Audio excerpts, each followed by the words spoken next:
السلام علیکم ورحمۃ اللہ وبرکاتہ۔ پشتونوں میں یہ رواج ہے کہ عورتیں اپنے شوہروں کا نام نہیں لیتیں۔ ایک دفعہ پشتونوں کے ایک محلے میں مردم شماری کے لیے ایک فوجی آیا اور ایک گھر کی گھنٹی بجائی۔ دروازے کے پیچھے سے زنانہ آواز آئی، کون؟ فوجی نے بتایا کہ اہل خانہ کے کوائف لکھنے ہیں، اپنے میاں کو باہر بھیجے۔ بیوی نے کہا وہ تو گھر پر نہیں ہیں، تو پھر آپ ہی نام وغیرہ لکھوا دیں۔ فوجی نے کہا، بتائیے کہ آپ کے خاوند کا نام کیا ہے؟ وہ تو میں نہیں بتا سکتی، عورت نے جواب دیا۔ فوجی نے کہا، یہ بہت ضروری ہے، ہم نے گھر کے سربراہ کا نام لکھنا ہے۔ عورت بولی، ایک طریقہ ہے، میں آپ سے سوال کرتی جاتی ہوں، آپ جواب دیتے جائیں۔ عورت، مغلیہ خاندان کا بانی کون تھا؟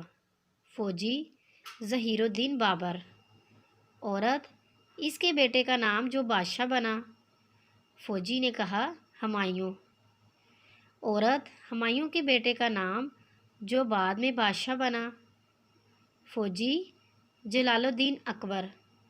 عورت، بس اس نام کا آخری حرف کاٹ دو، باقی نام میرے خاوند کا ہے۔ فوجی نے پوچھا، کیا آپ کی برادری بھی یہیں رہتی ہے؟ عورت نے بتایا، ہاں، سارا محلہ ہمارا ہے۔ یہ سن کر فوجی نے واپسی کا راستہ لیا کہ پہلے میں تاریخ ہند یاد کر لوں، پھر یہاں آؤں گا۔